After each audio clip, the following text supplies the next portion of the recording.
Every morning at Riverside Middle School looked the same. Kids streaming through the doors, laughing with friends, heading to their lockers. But for 12-year-old Ethan Cooper, every morning was a nightmare, because every single day, the same group of boys was waiting for him at the entrance. And every single day, they made sure he knew he didn't belong. Ethan had been diagnosed with autism at age 4. He was high-functioning, smart as anyone in his grade, but he was different. He didn't make eye contact easily. Loud noises overwhelmed him. He had routines he needed to follow, or he'd have a meltdown. And middle school bullies can smell different like sharks smell blood in the water. The main bully was a kid named Tyler Jenkins, 14 years old, bigger than most 8th graders, and mean for sport. He'd gathered a group of followers who thought making Ethan's life hell was entertainment. Every morning, they'd surround him, shove his books out of his hands, push him into lockers, call him names that made Ethan want to disappear. The worst part wasn't even the physical stuff. It was that everyone saw it happening and did nothing. Teachers walked past. Other students looked away. Nobody wanted to get involved. Nobody wanted to become the next target. So Ethan suffered alone day after day, wondering why he had to be different, wondering why nobody cared enough to help. Ethan's mom, Sarah, knew something was wrong. He'd come home with bruises he couldn't explain. His anxiety was through the roof. He'd started begging not to go to school. When she finally got him to talk about it, her heart broke. She'd gone to principal twice, filed complaints, but nothing changed. The bullying continued. Sarah felt powerless. The school system wasn't protecting her son. She couldn't be there to defend him, and Ethan was getting worse. He'd stopped eating, stopped sleeping, started talking about not wanting to exist anymore. That's when Sarah did something desperate. She posted about Ethan's situation in a local community Facebook group, begging for advice. She had no idea who was reading. Marcus Johnson, president of the Iron Brotherhood, saw Sarah's post at 11 p.m. on a Thursday night. He read it 3 times. Then he shared it in his club's group chat. Within an hour, 40 members had responded. They'd all seen this before. Vulnerable kids being tormented while adults looked the other way. And they'd had enough. By midnight, they had a plan. Marcus called Sarah directly. "Mrs. Cooper, this is Marcus from the Iron Brotherhood Motorcycle Club. We saw your post. We like your permission to do something about this. We won't touch anyone. We won't threaten anyone.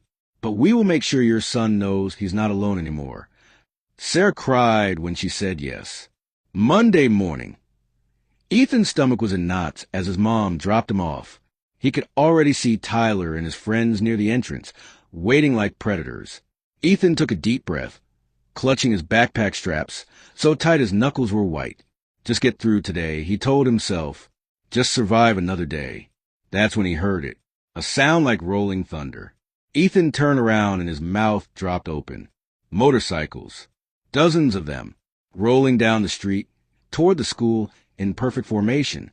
Students started pointing. Teachers came outside. Even Tyler stopped to stare. 50 Harley-Davidsons were pulling into Riverside Middle School. The bikes parked in a long line. And then the bikers dismounted. 50 men and women in leather vests, tattoos visible, walking with purpose toward the school entrance. Marcus led them. He walked straight up to Ethan, who looked terrified, and knelt down to his level. "Ethan Cooper?" he asked gently. Ethan nodded, unable to speak. "My name is Marcus. These are my brothers and sisters. Your mom told us you've been having some trouble at school. We just want you to know something important. You are not alone. You are not weak. And you are not a target anymore. Starting today, we're walking you to class. Anyone who has a problem with you has a problem with 50 of us. Understand?" Ethan's eyes filled with tears, but for the first time in months, they were good tears. The Iron Brotherhood formed a protective circle around him and walked him through the school entrance. Every student in that hallway moved aside. Tyler and his friends had disappeared completely. The principal came rushing out, looking panicked, but Marcus handed him a paper. "This is a letter from our attorney," Marcus said calmly. "We're not here to cause trouble. We're here to escort Ethan to school every day until you can guarantee his safety. We have permission from his mother. We're on public property. And we're not leaving until this child can come to school without being terrorized. Your move, Principal Davis. That day changed everything. The bikers walked Ethan to every class. They waited in the hallway between periods. At lunch, 10 of them sat in the cafeteria. Nobody touched Ethan. Nobody even looked at him wrong. For the first time in 2 years, Ethan ate his lunch in peace.